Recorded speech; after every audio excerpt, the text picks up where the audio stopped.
vakaenda kuchipatara kunobatsirwa mai vangu, vakasangana nambuya Nyamukuta. Ndiri kutaura mbuya vangu. Kukazoya zuva rimwe amai vangu vaya vakabatsirwa kuna mbuya vari mwana mucheche handiti, vakazoitaurawo zuva amai vangu manje ravakasangana nambuya Nyamukuta midwife kuti ndiveko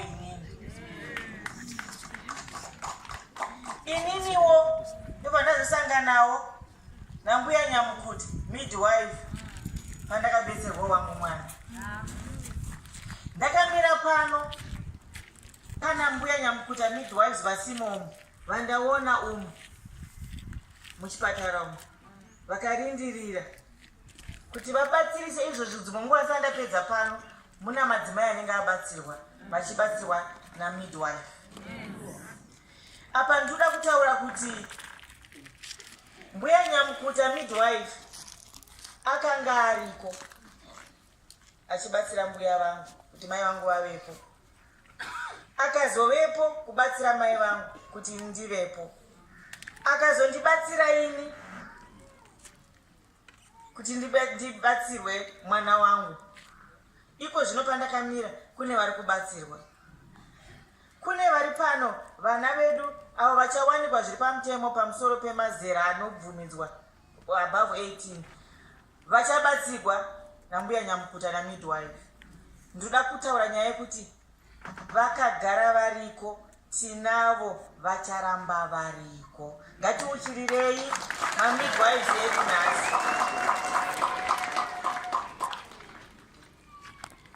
The Honorable Minister of Health and Child Care, Dr. D.O. Moyo, represented by the Director of Nursing Services, my Dr. Chasokela. The Honorable Minister of State for Provincial Affairs in Masvingo Province, Comrade Ezra Chadzamira. The Provincial Administrator for Masvingo Province, Baba Mbetsa. The Health Services Board Vice Chairperson, Professor Auxilia Chideme Munodawafa. UNFPA Country Representative, Dr. Esther Mia Dinotenda Mama. I thank you very much for being with us all the time. PMD Masvingo Province, Dr. Sham, and all provincial executive members. The Medical Superintendent of Masvingo Provincial Hospital, Dr. Julius Chirangwa, who is our host today. ZICOM Board of Trustees, Chairperson Dr. Lodzo and board members. ZICOM President Matango and the National Executive. ZINA President Enoch Dongo and the National Executive. OCOs, medical superintendents, other partners represented here today, the Mayor of Masvingo, MPs, our service chiefs, PNOs, PTs, matrons, madzimambo kana varipo, mawo veterans or collaborators, all churches, vakadai vari pano, madzimai ose muri pano, nhasi zuva redu tose tichisusukidza zuva rana Nyamukuta vedu.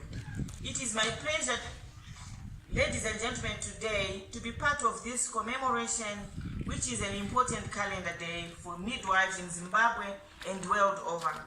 I feel greatly honored to be the guest of honor today, and I am so happy to be associated with the midwives and all women in Zimbabwe. I am humbled by the honor that I receive from the healthcare workers in this country. Barely 2 weeks ago, I was honored with the Ambassadorship of Health and Child Care. At the same occasion, we celebrated the work being done by nurses and midwives. Indeed, we are grateful for the work being done by our health workers to serve the nation. We are all here today to commemorate the International Day of the Midwife. I am told that the International Confederation of Midwives set May 5 as the internationally recognized day for highlighting the work of midwives worldwide. This day has been commemorated since 1992. For this year, the commemoration has been moved to 17 May due to other commitments. The International Day of the Midwife is a day for midwives in the country and worldwide to reflect on the work they do, engage with key stakeholders such as the women and their partners, different institutions and organizations involved in maternal health and newborn care, policymakers and politicians with interest in women's health and the work of midwives. On this day, the whole world focuses on the importance of midwives, the role of midwives and midwifery. The theme for International Day of the Midwife, IDM 2019 is Midwives, Defenders of Women's Rights. They defend women's rights, my midwives. This year's theme resonates with the second of ICM's 3 strategic directions established in the 2017-2020 strategy as quality, equity, and leadership. Midwives, defenders of women's rights is significant in highlighting the vital role that midwives play in protecting the rights of women, girls, and midwives by ensuring they can exercise their full human rights, particularly their reproductive and sexual health rights in their communities and areas of practice. Midwives in their everyday work recognize and protect the rights of women and adolescents. Midwives who are educated, trained, licensed, and regulated to ICM standards are able to identify and support women's rights needs in all settings. The dedication of midwives to women is renowned. Through the provision of adolescent sexual reproductive health services, preconception care, antenatal and postnatal care, midwives have a unique opportunity to educate and empower women and adolescents on their human rights needs. I am confident midwives, as women-dominated profession, are able to offer the woman-centered care model which upholds the rights of women accessing health care services. In this spirit, for IDM, we want to celebrate the midwives that are part of each community and neighborhood that have pushed back against inequality. The midwives who stand up for the rights of women to receive respectful maternity care. The midwives who offer contraception even though their societies refuse. The midwives who have supported pregnant women who are suffering from abuse even in their homes. The midwives that say no to perform female genital mutilation. The midwives that have held perpetrators of rape and violence accountable despite fear of the ramifications. The midwives that continue to hold the torch for gender equality and defend women and girls. Midwives who have been professionally trained and are licensed to practice in all settings in Zimbabwe are able to provide universal health coverage.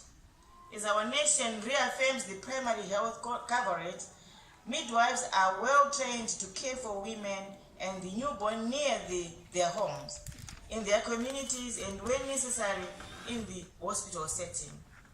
87% of the sexual, reproductive, maternal, and newborn health care services needs in Zimbabwe can be adequately provided for by midwives when they have been given the necessary resources and support they need to work.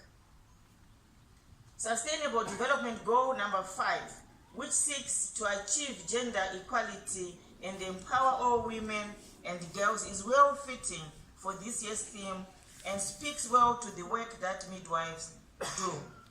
Midwives are in their majority women and thus need to be supported to ensure their full and effective participation and equal opportunities for leadership at all levels of decision making in political, economic, and public life. I stand together with midwives to urge each other as fellow women that we take every opportunity to promote each other as we advance to positions to influence policy. Such power should be well spent in protecting the rights of fellow women, ensuring they have full access to health care services, and no woman should die from childbirth. I am well aware of the challenges that midwives face owing to shortage of human and material resources. Our country is working tirelessly to overcome the economic challenges that have for a long time continued to rob us of our dream of a prosperous nation.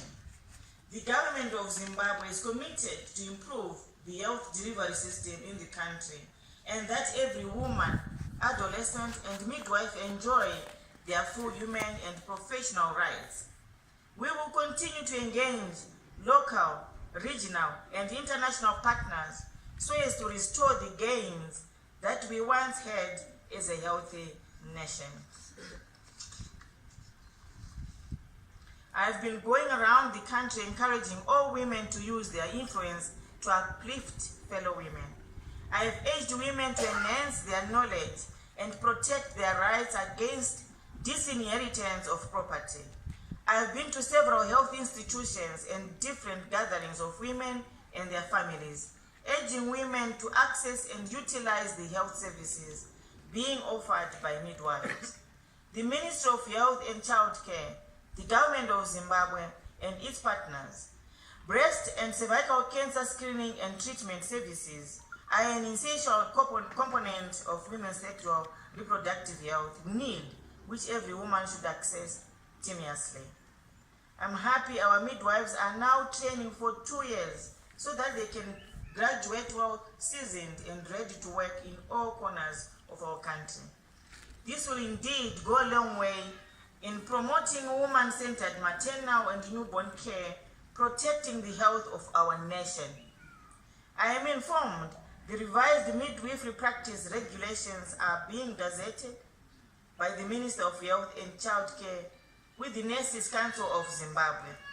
This will empower our midwives to be able to practice fully and thus self-actualization as a profession. IDM is not all about midwives being defenders.